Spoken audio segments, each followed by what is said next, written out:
Buenos días a todos y a todos. Comenzamos en el día de hoy nuestra tercera cápsula de gestión, esta vez dedicada al tema de las estrategias. La va a impartir el profesor doctor Luis Cano de ESADE.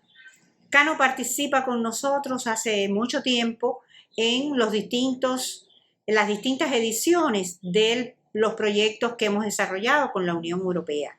Y en este último, en el intercambio de expertos, tiene una labor muy importante en lo que es la conducción de la tarea y el resultado relacionado con el libro de casos de estudio cubanos que vamos a publicar al final de este proyecto. Por tanto, le damos la bienvenida a nuestro querido amigo y profesor Luis Cano. No vamos a parar aquí, les ofrecemos seguridad de que vamos a seguir con nuevas ediciones de las cápsulas de gestión. Vamos a utilizar nuevas experiencias, nuevos temas y les informaremos próximamente cuáles serán las próximas ediciones de cápsulas de gestión. Los esperamos de nuevo con nosotros. Es todo por hoy. Vamos a disfrutar de nuestro profesor, el doctor Luis Cano. Bienvenido. Buenos días a todos. Es un placer estar de nuevo con todos vosotros, aunque esta vez a través de la distancia y a través de los medios digitales. Suerte que tenemos estos medios porque si no, lo hubiéramos pasado mal los últimos 2 años. El tema de hoy, los que ya me conocéis, soy Josep Lluís Cano, profesor del Departamento de Sistemas de Información de SADE. Yo siempre hago una broma, que es que cuando yo empecé a trabajar con estos temas que vamos a ver hoy, todavía no se les había puesto el nombre, ¿no? Empecé a trabajar analizando datos en diagnóstico para organizaciones y esto me llevó a especializarme en lo que me he especializado, que son todos los temas de Business Intelligence, Business Analytics y Big Data, que es lo que vamos a ver durante la sesión de hoy. Bueno, este es mi currículum, que ya lo conocéis. Bueno, normalmente, muchas veces a las conferencias empieza por una broma, ¿no? Dice, la información, $1. Dice, la información que usted necesita, $500, ¿no? Es la diferencia entre tener información o tener la información que realmente necesitamos. Han salido en las noticias, en muchísimos medios, y aquí tenemos el ejemplo de The Economist, que el recurso más valioso del mundo no iba a ser el petróleo, sino que iba a ser los datos. Y aquí vemos algunas de las grandes compañías tecnológicas, como Google, que tiene su propia división, Facebook, Amazon, etcétera, etcétera, etcétera. Uno de los padres de la analítica de datos es Edward Deming. Edward Deming dice, sin los datos, tú eres solo una persona más con una opinión. Dice, creemos en Dios, el resto que traigan datos, porque si no, no les vamos a hacer caso.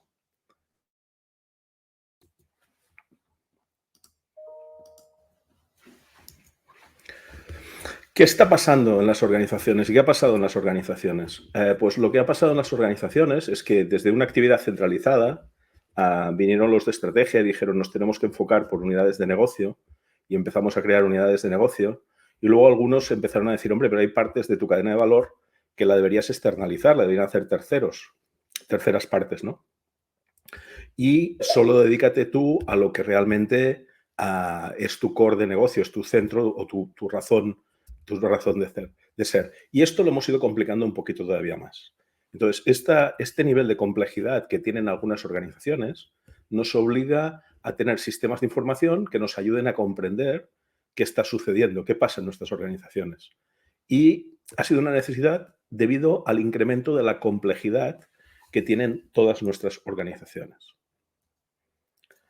Otro de los puntos que nos llevan a la necesidad de tener datos es que cada vez más los entornos son complejos y cada vez son más complejos. Y eran complejos en pre-COVID y van a seguir siendo complejos en post-COVID. ¿Qué significa? Que al final nosotros no podemos atender o analizar o buscar todos aquellos datos que hay en la organización. Tenemos que ser capaces de identificar cuáles son aquellos aspectos clave, cuáles son aquellos indicadores clave y además sobre estos indicadores clave debemos entender cómo cambian, por qué se modifican, qué les está afectando y sobre todo también en relación a cuáles son las otras organizaciones o las otras empresas que compiten en nuestros sectores para entender cuáles son estos indicadores para ellos. Cada vez tenemos menos tiempo para construir los datos. Lo que necesitamos son sistemas que nos ayuden a automatizar esta parte, dándonos aquellos indicadores que realmente son importantes para nosotros. Si estos indicadores no están definidos en una organización, el construirlos cada vez para poder tomar decisiones es muy lento, con lo cual se debe haber hecho el trabajo previo de haberlos identificado y sobre todo tener el análisis en la continuidad en el tiempo sobre todos estos datos. Si nos centramos en el negocio, y esto dependerá de cada una de las actividades, ¿no? Por ejemplo, imaginemos que alguien está gestionando un hotel. Uno de estos indicadores clave es el nivel de ocupación. El nivel de ocupación sería el porcentaje de habitaciones que están ocupadas, de las disponibles, a lo largo de un año. Es uno de los indicadores que explican mejor cuál es el resultado de la cuenta de resultados de un hotel. Si gana, cuál es este resultado. Si estamos en otros ámbitos, yo que sé, en compras, a lo que nos puede interesar es analizar la rentabilidad de cada una de las familias de productos. O si estamos en ventas, lo que podemos analizar es que, por ejemplo, la rentabilidad de un producto, o podemos analizar la rentabilidad de una promoción o de una acción. O si estamos en el ámbito del almacén, a lo que podemos calcular, por ejemplo, son roturas de stock o desviaciones respecto a lo que teníamos, etc. Es decir, si nos situamos en cualquiera de los ámbitos de una organización, desde cualquiera de ellos debemos ser capaces de analizar datos y que estos datos nos expliquen qué está sucediendo con nuestro negocio y con nuestra actividad. Por un lado, tenemos que ser capaces de definirlos, definir aquellos que son claves, medirlos y hacer el seguimiento para ver cómo está cambiando o cómo estamos mejorando nuestra gestión.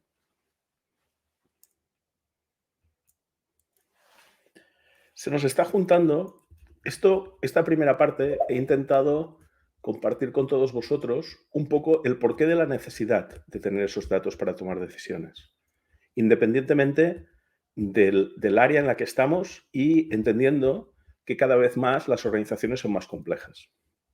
Hay un segundo factor que va a disparar a la dificultad en el análisis de los datos. Este segundo factor es lo que llamamos transformación digital. Para explicar qué es la transformación digital, podríamos utilizar un ejemplo que hice hace un tiempo, que era una lavadora del futuro. Una lavadora que está conectada en Internet y que cuando vamos para casa y calculamos más o menos que tardaremos una hora en llegar, lo habíamos dejado todo preparado y desde el dispositivo móvil la ponemos en marcha para que cuando lleguemos solo tengamos que tender la ropa y así las camisas se arruguen menos. Esta misma lavadora que está conectada a Internet nos podría decir si utilizamos demasiado jabón o no. O esta lavadora nos podría indicar si se va a estropear, ¿no? Si hay un componente que está mal, para que llamemos a alguien para que nos cambie o nos repare esa pieza. Esta lavadora, si fuera muy, muy inteligente, el fabricante podría actualizar a cómo hace los programas. Por ejemplo, si da la mitad de vueltas a la derecha y la otra mitad a la izquierda, y resulta que descubrimos que de esta manera las camisas se arrugan mucho, a lo mejor tenemos que hacer 70-30 y de esta manera se arrugarían menos. Esto el centro de investigación del fabricante de las lavadoras ha hecho este análisis y lo que hace es actualizarnos el programa. De manera que a partir de ahora esta lavadora ya hará 70% de vueltas a la izquierda, 30% de vueltas a la derecha. ¿Qué hemos conseguido hacer con esta lavadora? Esta lavadora, que era una lavadora, lo que hemos conseguido, le hemos dado vida conectándola a Internet. Esto sería un dispositivo, que es lo que se conoce como Internet of Things. Claro, todos estos dispositivos van a ir generando datos, igual que una lavadora, igual que un carro, que una motocicleta, etcétera, etcétera, etcétera. Y aquí viene otro de los puntos importantes. Vamos a generar cantidades ingentes de datos. De hecho, si pensáis, por ejemplo, en el teléfono o el smartphone que lleváis en el bolsillo, estos teléfonos continuamente van generando datos. Claro, puede ser interesante analizar algunos de estos datos. Lo veremos posteriormente. Esto de la transformación digital, hombre, si lo digo yo, es relativamente importante. Si lo dice Michael Porter, que es el profesor de Harvard, es muchísimo más importante, ¿no? Él dice la evolución de los productos en dispositivos inteligentes y conectados va a cambiar radicalmente, va a redefinir las compañías y sus competidores. Estamos entrando en un nuevo mundo en el cual vamos a utilizar estos datos para comprender, para entender cómo se comportan nuestros clientes. O, por ejemplo, para diseñar productos específicos para los clientes. Por ejemplo, en el caso que os ponía anteriormente de la lavadora, si hay alguien que solo utiliza 2 programas de lavado, no hace falta que le pongamos todos los programas. A lo mejor podemos hacer una lavadora mucho más simple con 2 programas de lavado, el programa A y el programa B. Y sería la adaptación de este producto a este cliente. Otro de los factores que está acelerando la generación de datos es lo que hemos dado en llamar Industria 4.0. ¿Qué es esto de la Industria 4.0? Mirad, la Industria 4.0 viene detrás de la revolución industrial. Empezamos con las máquinas de vapor, la producción en serie, algunos componentes robotizados o con componentes de tecnología. ¿Y ahora en qué estamos? Estamos en esta siguiente evolución. ¿Esta siguiente evolución qué implica?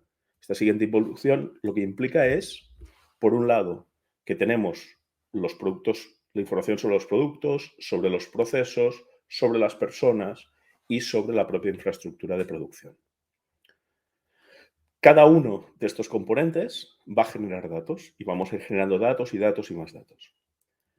¿Qué incluye la Industria 4.0? Por ejemplo, toda la monitorización a distancia de las máquinas. Yo puedo comprobar cómo está rindiendo, cómo está funcionando una máquina a distancia. ¿Quién es el que conoce mejor esa máquina? Pues probablemente el que conoce mejor esa máquina es el fabricante de la máquina. Con lo cual le puedo hacer un seguimiento de cómo está trabajando esa máquina, si está funcionando bien o no está funcionando bien. ¿Qué más se puede hacer? Se puede hacer lo que llamamos el mantenimiento proactivo. ¿Qué significa? Que antes de que esta máquina se estropee o que se tenga que parar porque ha tenido un problema uno de los componentes, somos capaces de detectar que se va a producir ese problema y lo que podemos hacer es anticiparnos para cambiar la pieza antes de que tengamos el problema. Con lo cual, ¿qué se consigue con esto? Aumentar la productividad. Lo que se consigue es tener menos tiempos muertos.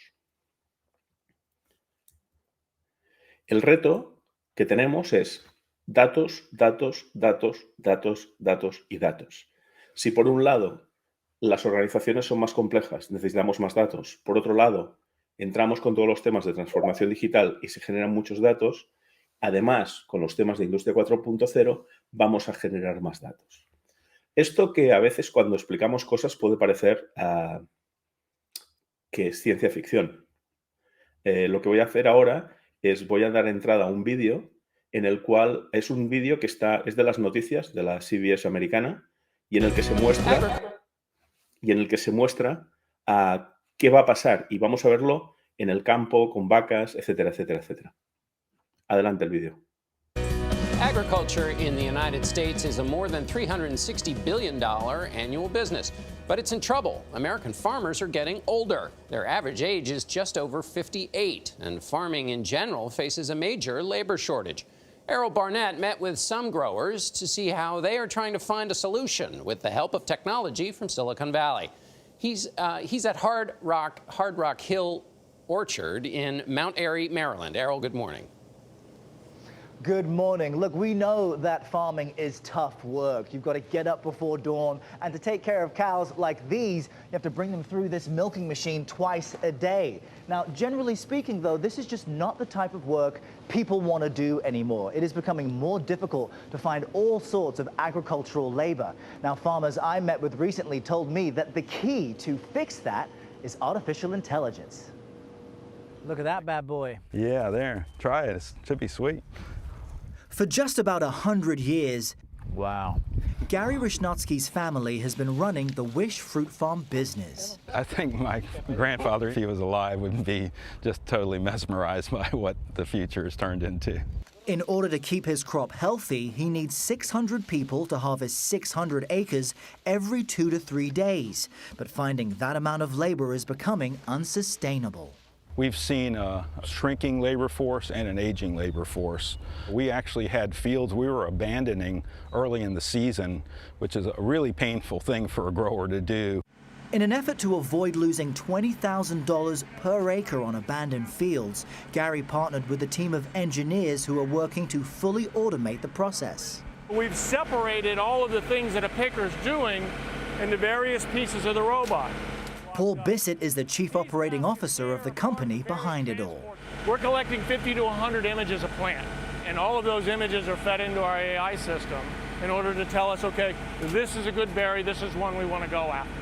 So you're telling me in real time, this machine is looking at the plant, thinking what to do next based on the imaging, and then executing that action? Exactly. So is this as fast as a human right now? This machine, commercialized, will replace the 30 people that you saw in the field earlier today with Gary. Strawberry farmers are so excited about this harvester, 2/3 of the industry invested more than $5 million into its development, all in hopes to replace the cost of human labor. Some would complain that machines and artificial intelligence are actually displacing people who want to have these jobs. So you're saying this actually fixes a problem you have. The workforce is not here. We've currently had to turn to guest worker visas to bring people in on a short-term basis to get the crop harvested. This is a global problem, the lack of farm labor. John Deere Combine Advisor. Farming mainstay John Deere has turned to autonomy and is expanding into Silicon Valley. It's spent more than $300 million on a tech startup using drone imaging to reduce use of pesticides. The app of IDA helps me to keep track of my cows. And one Dutch company is using TensorFlow, Google's AI platform, to track dairy cow behavior. It's being tested in Augusta, Georgia by Richard Watson. It can determine just by her movements whether she is drinking, whether she's eating, whether she's lying down, standing up, walking. He hopes the app can give him a heads up if his 2,000 dairy cows are sick even before they show symptoms. And alerted me to the fact that there is one animal that is in heat, which is she's ready to be bred, and there are 3 animals that may have a potential health problem. Watson says the number of U.S. dairy farmers dropped by 50% in the past 20 years, yet the number of dairy cows is the same. There you go. Back when it was 80 to 100 cows, the dairy farmer just about knew their animals by name, could tell you just about everything about them. We just can't do that now. What the technology enables you to do is become a more efficient, perhaps diagnose things quicker and treat things quicker. Google spokesman Justin Burr says the game changer here is the interpretation of the data. And it's figuring these things out day by day, week by week. The more amount of training data that it gets, the smarter it becomes. It learns the cows, it learns the farmers, and it's able to give more effective information. No technology is a silver bullet. The key question for food sustainability expert Danielle Nierenberg is how this new food tech will change things. It can't all be about profit. It has to be about the long-term viability of the food system and food security for everyone. Back in Florida, where commercialization of these AI bots is still years away, they say the consumer is the focus. How excited are you about what you're doing here? Yeah, I'm really excited. Somebody recently asked me what I wanted my legacy to be, and I answered, I said, I think I want it to be that I saved the U.S. strawberry industry. Now, Gary says without automation, you can expect to pay $100 for a bunch of strawberries during the off-peak winter season. And I have to show you this new baby calf born last night. Milk prices are relatively low right now, but Richard tells me any efficiency you add to the mix helps to keep those costs low. Gail? Wow, a new baby calf. That's so precious. Thank you very much. So we got a new prince and we have a new baby calf. Although I have always wondered. Has a new skill. I know that's a stand-up I've not seen before. I always wonder about how those baby calves and elephants, how they arrive in the world. I get it for everybody else, but 4 legs coming out just seems really complicated to me. And every time I see one, I go, how does that work? Thank you very much, Harold. Enjoy your Cheerios. Yes, enjoy your friends and family. Calf is here and all is right with them. We'll get out the whiteboard. Hemos visto 2 ejemplos. Un ejemplo de una máquina que lo que hacía era recoger las fresas Claro, para recogerlas primero tiene que ver si están maduras o no. A través de imagen con inteligencia artificial es capaz de detectar si están maduras o no. Y luego tiene que haber unas pinzas que las recojan sin romper la fresa ni estropearla. Y esto también pues se estabiliza con temas de inteligencia artificial y genera datos. Por otro lado, hemos visto el ejemplo de las vacas, de las reses, que son capaces de detectar si una vaca se mueve poco o no va a beber o no camina, a prever que puede tener un tema de enfermedad, monitorizando. Entonces, generamos datos, generamos datos, generamos datos. Voy a entrar en lo que sería la parte central de mi presentación, que es la parte que llamamos Business Intelligence, o la capacidad que tenemos a partir de determinados datos, descubrir qué está pasando en una organización y la importancia que tiene esto. Para ello, voy a comenzar con un ejemplo. Fundación Arrels es una fundación que ayuda a gente sin techo que está en la zona, digamos, en la zona más deprimida de Barcelona. Me llamaron hace unos años y me dijeron, oye, Josep Lluís, ¿nos puedes ayudar a definir cómo deberían ser nuestros sistemas de información? Y yo les pregunté qué hacían. Y me dijeron, hombre, mira, nosotros por un lado lo que hacemos es captar recursos, hacemos una serie de campañas para captar estos recursos. Luego tenemos distintos departamentos. Estos distintos departamentos son duchas, guardarropa, voluntarios, pisos, etcétera, etcétera. Y luego lo que tenemos son personas sin techo a las que les ayudamos. Pues les damos sitios donde ir a dormir, sitios donde ir a comer, ropa, etcétera, etcétera, etcétera. Entonces, si nos centramos en la tercera parte, mi propuesta fue analizar los costes de cada una de estas personas. Entonces montamos un sistema de información que nos permitía hacer esto y vamos a ver qué resultados, qué indicadores nos daba. Mirad, aquí tenemos en la primera columna PRC, que es el código de una persona, y los costes que ha tenido en cada uno de los trimestres y el anual. Así nos ayudó mucho, pero si esto lo ponemos en un gráfico, vemos rápidamente que tenemos un usuario que nos cuesta mucho dinero y luego tenemos otros usuarios que están en el límite de los 3.000 euros y luego tenemos otros que es mucho menos. ¿Cuál es la explicación de esto? Pues mirad, el del 833 tenía problemas de drogadicción y lo tuvieron que poner en una granja para desintoxicarlo. Luego los otros, los 3.000, son sin techos de primer y segundo año. Son personas a las que se les paga los sitios para que vayan a dormir, que vayan a comer, etcétera, etcétera, etcétera. Y luego al final tenemos el resto, que son que se les ayuda en determinados momentos.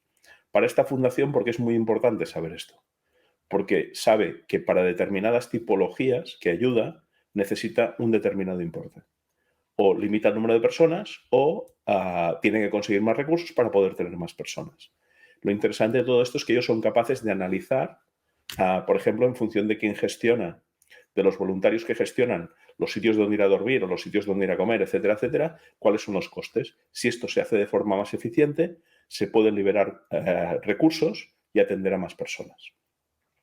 Este sería un ejemplo de cómo una pequeña fundación utiliza este tipo de tecnologías para descubrir o para entender cómo debe gestionar y también, sobre todo, para poder dimensionar el número de personas a las que pueden atender. Lo hicimos con tecnología punta, una contabilidad que la vendían en los kioscos, que costaba como unos $60 y bueno, las herramientas de Office. Cuando yo voy a distintos países y pregunto a directivos de sector privado, de sector público o de tercer sector, hago siempre estas preguntas, ¿no? La primera es, ¿cuántos de ustedes disponen de más información y de menos tiempo para analizarla? Y normalmente levantan todos la mano. La segunda pregunta es si los sistemas de información de los que disponen les ayudan a tomar decisiones rápidamente y no levantan ninguna mano. Y la tercera pregunta es si los responsables de generar información directiva están desbordados por peticiones de información urgentes, continuas y no coordinadas. Y vuelven a decir que sí. Esto pasa en todos los países, en todos los entornos y en todos los sectores. Entonces vamos a intentar entender un poquito qué deberíamos hacer para que esto no nos pase. Con esto llegamos a una definición, que es la definición de Business Intelligence, que es un proceso interactivo. ¿Por qué decimos que es un proceso interactivo? Porque hay un directivo o una directiva que está interactuando con un sistema para poder analizar una serie de datos. Cuando tenemos distintos datos, lo que hacemos es explorar y analizar estos datos, intentando descubrir qué sucede, descubrir tendencias o patrones a partir de los cuales derivar ideas o extraer conclusiones. Si me remito al ejemplo anterior, al ejemplo de la fundación, claro, al final, si tú ves solo por naturaleza, la contabilidad nos dice cuánto nos hemos gastado entre todos los usuarios y alguien dice, hombre, pero deberíamos bajar los costes. Sí, pero es que yo no puedo bajar los costes de forma global. Tengo que mirarlo para cada uno de ellos y tengo que mirarlos para cada una de las naturalezas. Hemos visto que en el caso del que estaba en la granja costaba muchísimo dinero, pero bueno, es que tiene que estar en una granja. Yo este costo no lo voy a poder bajar. Puedo renegociar lo que me va a costar, pero si lo necesita, lo necesita. Entonces, ¿qué hacemos? A partir de los datos, analizamos estos datos, exploramos y analizamos porque primero no sabemos lo que pasa, intentando descubrir qué pasa y a partir de allí tomar decisiones. Normalmente, cuando construimos modelos de Business Intelligence, tienen un foco concreto. Es sobre un ámbito.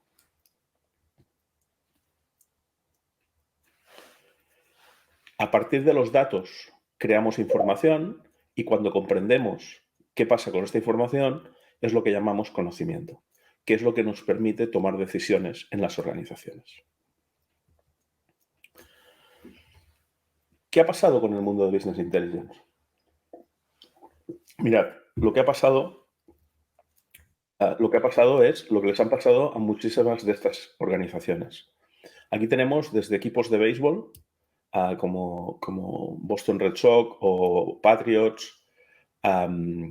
Tenemos empresas de telecomunicaciones como MCI, tenemos una farmacéutica que es Novartis, tenemos unos casinos que son Harrah's, tenemos Marriott, que es la compañía hotelera, tenemos Walmart, distribución, tenemos financieras como Barclays o Capital One, tenemos el fabricante Honda, que fabrica desde cortacéspedes hasta camiones.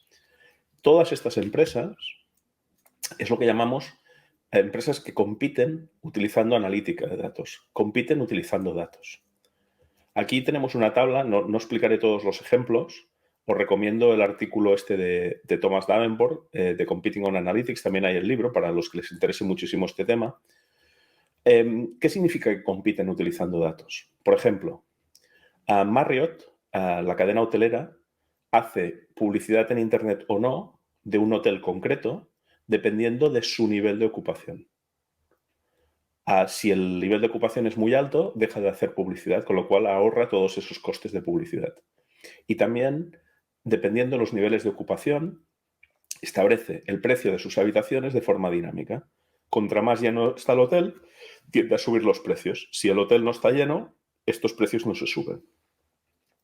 Hay una película, que no sé si la habréis visto, algunos seguro que sí, porque en Cuba os encanta el béisbol, con lo cual seguro que alguno la ha visto. Se llama Moneyball. La película es Moneyball. Esto está sacado de un libro que es Moneyball, an Unfair Game, un juego injusto, de un periodista que se llama Lewis. La película la protagoniza Brad Pitt. Brad Pitt en la película es el director deportivo de Oakland. Oakland era un equipo que en la tabla de los equipos de la Liga de Béisbol de Estados Unidos siempre estaba al final, ¿no? Y decía, oye, ¿por qué está al final? Está siempre al final porque como no tienen recursos, no pueden comprar, no pueden fichar a buenos jugadores y como no fichan a buenos jugadores, siempre están al final de la tabla. Por eso el título del libro es An Unfair Game, Moneyball, an Unfair Game. Juega con el money en lugar del béisbol y luego también con un juego injusto, ¿no? Dice, porque aquellos que no tienen dinero están condenados a no fichar buenos jugadores y sin buenos jugadores nunca vas a subir en la tabla. Entonces, en la historia de los Oakland y en la película que os decía, Brad Pitt hace de director deportivo y se le ocurre, los que sabéis de béisbol, yo sé muy poco de béisbol, he aprendido algo porque me leí el libro, dicen que el béisbol es pura estadística. Entonces, lo que hizo el director deportivo de los Oakland fue contratar un econometrista, que es una mezcla entre un estadístico y un economista, y le pidió que modelara, que fuera capaz de construir un modelo para evaluar a los jugadores jóvenes. De manera que evaluar a los jugadores jóvenes, mirar a aquellos que tenían una posibilidad de tener una carrera prometedora y contratarlos cuando eran jóvenes, que en ese momento sí que los podían fichar. Oakland llegó a segunda posición en la tabla de la Liga Americana. Entonces, es cómo a partir de los datos somos capaces, en este caso, de seleccionar a determinados jugadores cuando son jóvenes para que nos ayuden a ganar el campeonato de liga. Es decir, en cada una de estas organizaciones se han especializado en un tipo de analítica, que les permita explicar su resultado o los éxitos de su resultado. Cuando estamos en el mundo del análisis de datos, podemos estar en 3 niveles de madurez. El primer nivel es todo lo que llamamos la analítica descriptiva. ¿Qué significa la analítica descriptiva? Lo que significa es qué ha pasado o por qué ha pasado. ¿Cuánto he vendido y por qué he vendido lo que he vendido? ¿Cuántas habitaciones se han ocupado en el hotel y por qué he ocupado tal número de habitaciones? Habría un segundo nivel de madurez en el análisis de datos, que sería ¿qué va a pasar? ¿Cuántas habitaciones van a contratar en el siguiente periodo? Eso es lo que llamamos la analítica predictiva. Estas analíticas predictivas siempre se basan en series temporales, en series de tiempos, ¿vale? En el momento actual, después del efecto COVID, el tema de las series de tiempos están rotas por el efecto COVID, con lo cual estos modelos nos cuesta bastante de ajustarlos ahora. Y hay un tercer nivel de analítica, un tercer nivel de madurez, que es lo que llamamos el prescriptivo. El prescriptivo tiene que ver con qué tengo que hacer para que algo suceda. Os lo explico con un ejemplo personal. Hace unos años fui a un congreso de Business Intelligence a Ámsterdam y fui a ver el Museo Vincent van Gogh. Y cuando salí del museo había una tiendecita y en esta tiendecita había un libro que era la historia de Vincent van Gogh, que era para niños, con unos dibujos y tal espectacular, y explicaba la época que Van Gogh está viviendo en el sur de Francia, con Camille, los girasoles, el cartero, etcétera, etcétera, etcétera. Entonces, el libro, bueno, valía no sé si $20 o $15, no me acuerdo. Y se lo compré para mis hijos. El libro tuvo éxito total, lo que significa es que cada vez que se iban a dormir, me decían, papá, léenos el libro de Camille y los girasoles. Entonces, bueno, yo les contaba el libro de Camille y los girasoles. Y cada noche, sabéis que a los niños les gusta repetir, y cada noche, hasta un momento que yo dije, yo no puedo más con el Camille y los girasoles. Y busqué alternativas. Y busqué en Amazon si este autor había publicado otros libros. Y encontré Picasso, Degas, Matisse y Cézanne. 4 libros, los compré los 4, le di a la siguiente pantalla y en la siguiente pantalla me salieron CDs de jazz. Yo había comprado a través de Amazon distintos CDs de jazz y de los 10 que salieron, yo ya tenía 8, que los había comprado en otros sitios. ¿Qué pasó? Que acabé comprando los otros 2. Esto es, ¿qué tengo que hacer para que esto suceda? En el momento que yo estaba comprando, los señores de Amazon me ponen aquellos CDs que consideran que me pueden interesar. Entonces están provocando, de alguna manera, que yo haga clic sobre esos 2 CDs, que es lo que aconteció finalmente. Lo interesante de esta reflexión del prescriptivo es el potencial que tiene esto. Porque pensad que cuando yo estaba entrando a comprar los libros, ni me había planteado que era una persona adulta que le gustaba el jazz. No. Lo que me había planteado es que quería dejar de explicar el camino de los girasoles porque estaba cansado de explicar la misma historia y quería otras alternativas. Este es el cambio, ¿no? Si os fijáis aquí, me proponen estos libros, con lo cual lo que me están diciendo es qué tengo que hacer o qué tiene que hacer Amazon en este caso para que a mí me interesen esos libros. ¿En qué estamos ahora? En lo que estamos es que para muchas organizaciones el volumen de los datos que se han generado han crecido de forma exponencial. Y entramos en un nuevo mundo que se conoce como Big Data. No sé si alguno de vosotros puede reconocer esta imagen. Esto es una presa. Se genera energía eléctrica a través de de forma con agua, moviendo las turbinas, etcétera, etcétera. Esta presa está en Foz de Iguazú, entre Argentina, Brasil y Paraguay. El responsable de mantenimiento de esta presa fue alumno mío no sé si era en Campinas o en Curitiba, cuando fui a dar clases a Brasil. Y esta presa tiene 17 kilómetros de fachada. Es la presa hidroeléctrica que genera más electricidad del mundo.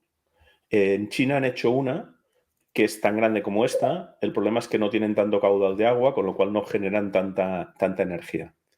Pues el responsable de mantenimiento, claro, esta presa cada año tiene un año más.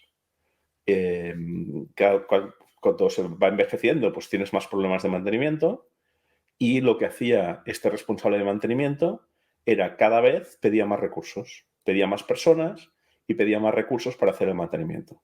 Hasta que le dijeron que esto no podía ser así, que no podía seguir incrementando el número de personas y el número de recursos. Y le dijeron, oye, piensa qué puedes hacer para que esto no sea así. Y lo que propuso, lo que hizo, fue sensorizar, poner sensores en toda la parte esta que veis que aguanta la presa, ¿no? En toda esta pared que hay aquí delante.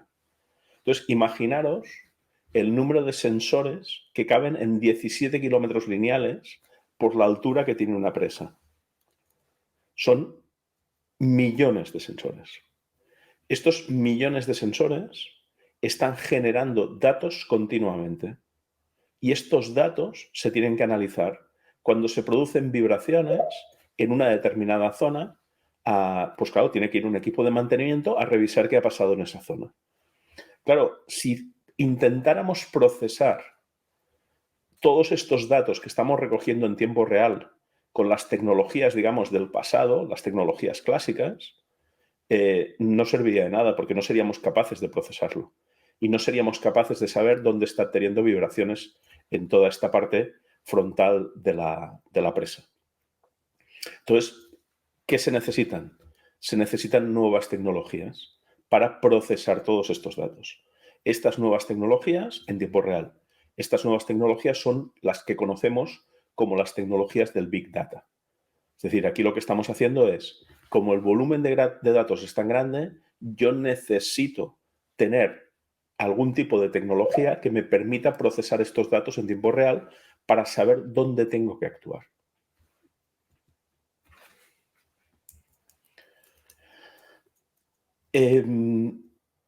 Cuando pensamos en volúmenes de datos, es interesante pensar lo que pasa en el mundo en un minuto. Tengo el del 2020, por el 2021 todavía no lo han publicado, pero, por ejemplo, en Facebook, cada minuto se comparten 150.000 mensajes en Messenger.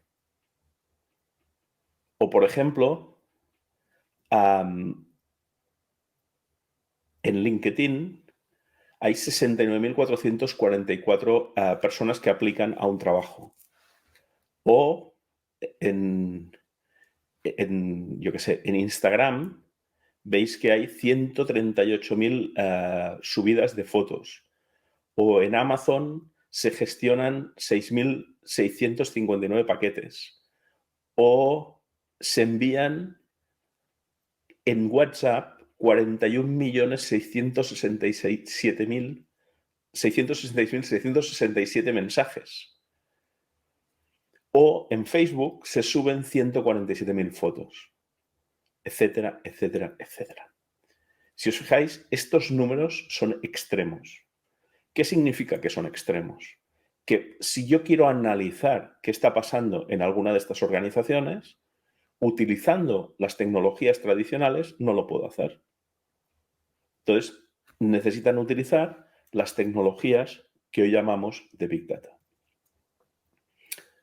¿Qué se está produciendo en el mundo? Este es muy interesante porque es un informe que hizo IDC, lo hizo en 2005, con las previsiones de lo que nos pasaría en el año 2020. Entonces, si os fijáis, en la parte izquierda que tenemos la bola, en el 2005 el volumen de datos que teníamos en el mundo era ese puntito verde oscuro.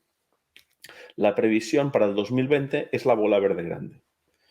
¿Qué nos está diciendo? Lo que nos está diciendo es que generamos más datos que capacidad de almacenamiento tenemos. ¿Qué significa esto?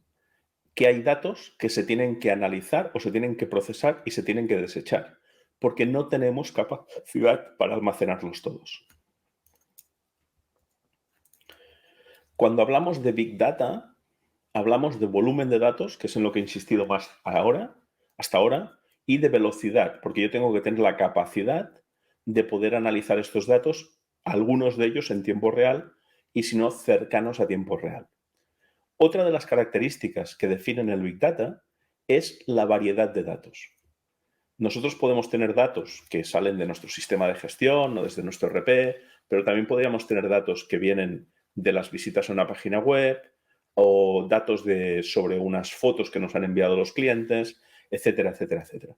Cuando hablamos de Big Data, estamos hablando cuando confluyen las tres variables: volumen, velocidad y variedad de datos. Voy a intentar ahora aterrizar esto y lo voy a intentar aterrizar con un ejemplo de la ciudad en la que yo vivo. Bueno, vivo al lado, porque antes sí que vivía en Barcelona, pero ahora vivo a 500 metros o 1 kilómetro de Barcelona. Y lo vamos a ver de unas noticias de un periódico que analizaron. En Barcelona hay un sistema de alquiler de bicicletas. Y entonces lo que quisieron analizar era el número de accidentes que habían en la ciudad de Barcelona. Si os fijáis, aquí lo que tenemos es el número de viajes que se hacen en bicicleta, que es la línea verde en el periodo, en cada uno de los años, desde el 2007 al 2015. En el 2015 se contabilizaron 145.000 viajes en bicicleta. Tenemos también la línea roja, es con los que se han hecho con bicicletas de alquiler, que son estas bicicletas que veis en la foto del lado derecho, estas bicicletas rojas. Y lo que tenemos en la barra es el número de bicicletas que han tenido accidentes a lo largo del año. Vamos a pasar a un vídeo para que veáis cómo la gente circula en bicicleta por la ciudad de Barcelona.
Lo que nos podríamos preguntar es si hay estos accidentes o podrían haber más, porque habéis visto a la gente cómo circula en bicicleta, los peatones que se cruzan sin mirar, por encima de las aceras, etcétera, etcétera, etcétera. De las aceras, perdón. Aquí lo que vemos es el número de usuarios y el precio del bizing anual.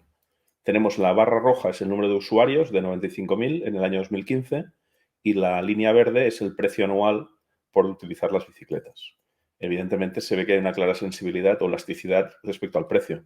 Cuando era más barato había más usuarios y cuando va subiendo el precio hay menos usuarios.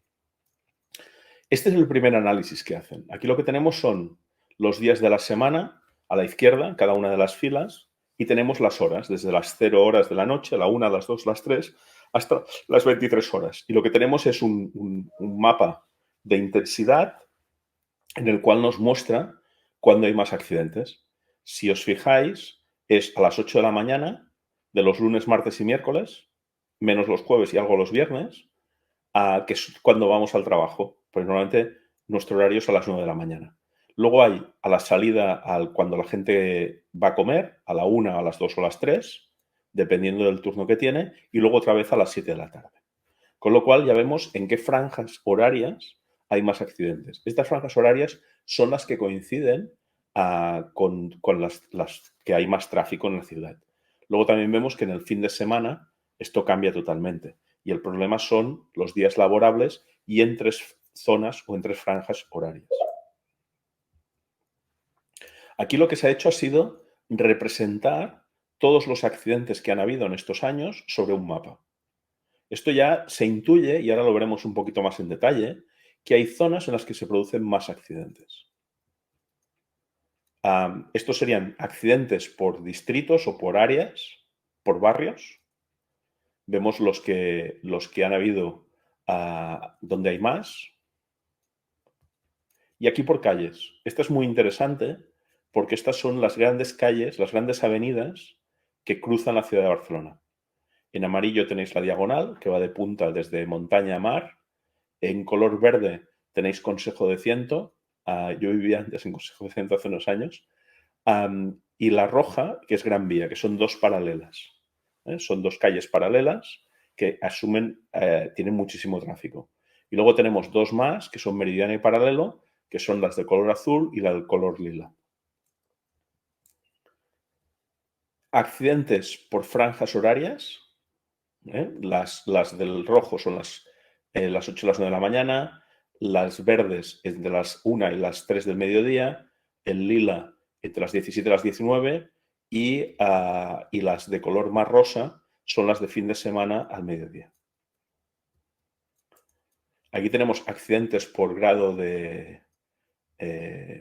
por si han...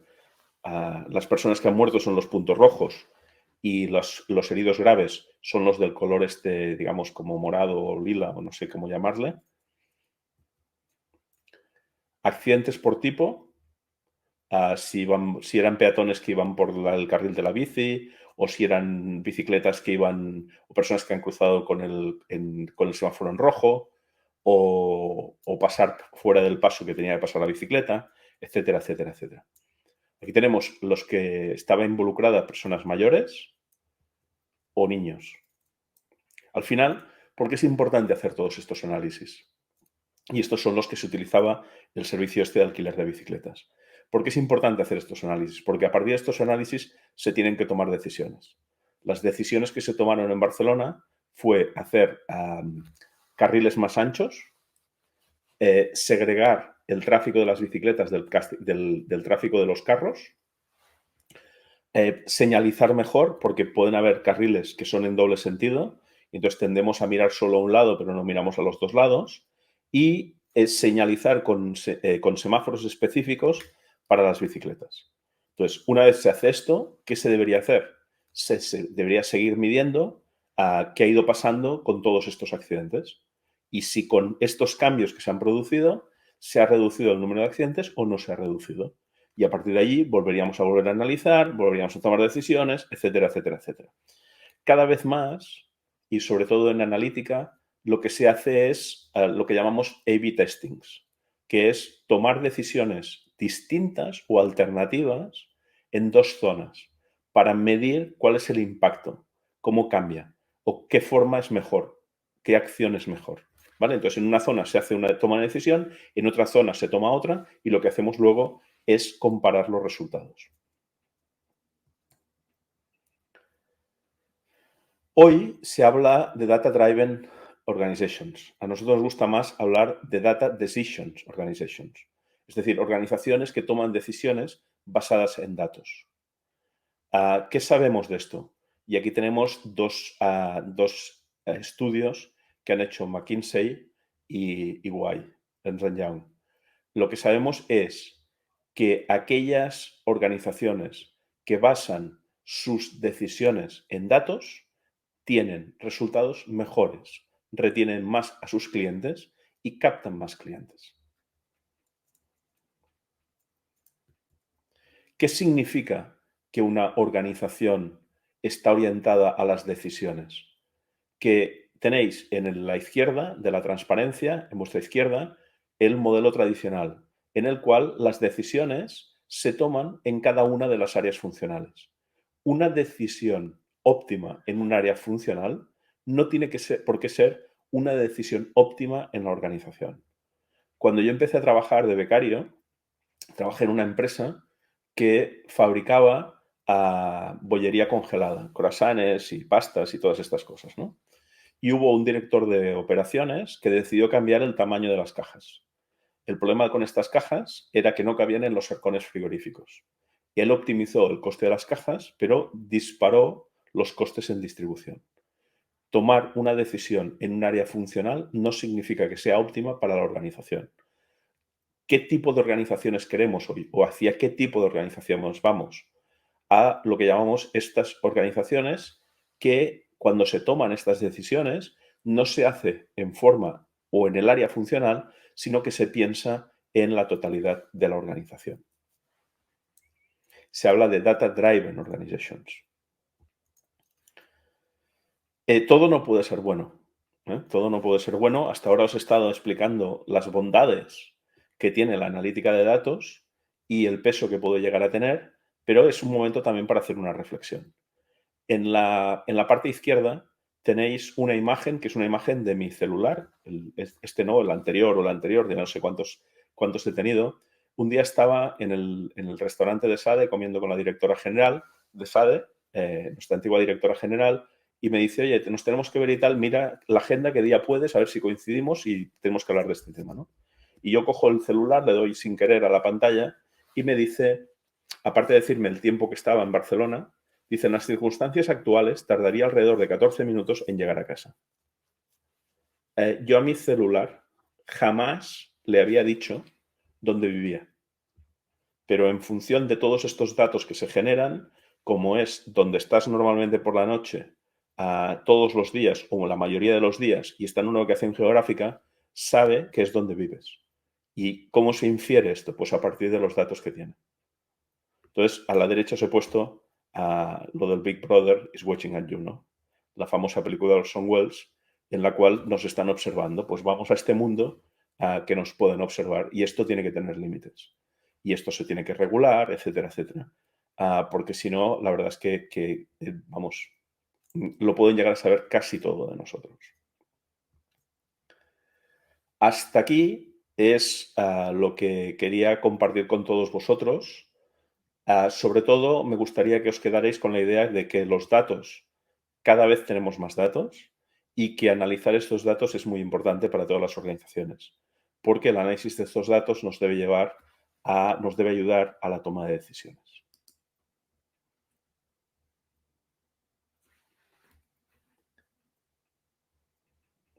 No sé si ha entrado alguna pregunta o queréis ponerme alguna pregunta.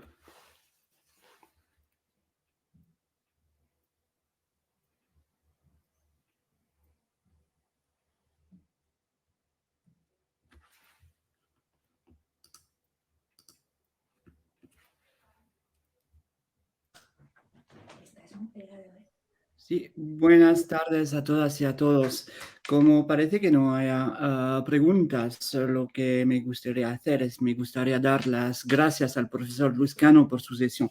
Fue muy interesante y estoy seguro de que aprendimos mucho sobre lo que significa prácticamente la transformación digital, la gestión de la información, el Big Data, y que realicemos su potencial, no solo para sus usos en el entorno empresarial, sino también entender cómo puede cambiar y mejorar a veces nuestra vida cotidiana. Y en cualquier caso, sé que mis colegas y yo tendremos muchos cuidado esta noche cuando volvamos a casa en bicicleta. Y es un ejemplo que esta cápsula puede salvarnos la vida. Y gracias, Luis, para este ejemplo. Hoy es una fecha muy importante para nuestro proyecto Intercambio de Expertos, ya que concluimos contigo, Luis, nuestro segundo ciclo de cápsulas de gestión. Y ya se han celebrado 6 sesiones sobre diferentes temáticas de gestión, como finanzas, evaluación de proyecto y, últimamente, gestión de la información. Fueron impartidas por profesores y expertos de universidades y escuelas de negocios, sea francesa y españolas. Y en total, cientos de participantes tomaron parte en los actos, algunos de ellos ocasionales, otros y muchos otros fieles han cumplido todo el ciclo. Y esperamos que esta experiencia haya sido formativa e interesante y le agradecemos su apoyo. Me alegro informarles que, como lo dijo Mariela, la compañera, la doctora Mariela Columbier, continuaremos con esta iniciativa exitosa y estamos preparando actualmente nuestro tercer ciclo, el de invierno. Aunque la palabra invierno tiene un significado diferente en Cuba que aquí en Europa. Y este tercer ciclo comenzará en un mes. Hemos invitado a nuevos profesores y a nuevos expertos de nuestro consorcio europeo, así como de nuevas instituciones, para que nos presenten su visión, su análisis de las problemáticas de gestión y para que compartan soluciones innovadoras con vosotros. En estos momentos estamos finalizando los últimos aspectos del ciclo y pronto les enviaremos todos los detalles e información sobre las próximas cápsulas. Ya podemos informarles de que el próximo evento tendrá lugar el día 24 de noviembre con un experto francés o español-francés, el profesor Patrice Landagaray, que algunos de nosotros ya conocemos. Esta será una continuación lógica de la cápsula de hoy y Patrice nos explicará qué hay detrás de las cifras y pronto les enviaremos el video de presentación de la sesión. En fin, me gustaría una vez más agradecer al profesor Luis Cano y a todos nuestros participantes y espero verles el día 24 de noviembre en el próximo episodio de nuestras cápsulas de gestión. Hasta pronto, gracias a todos.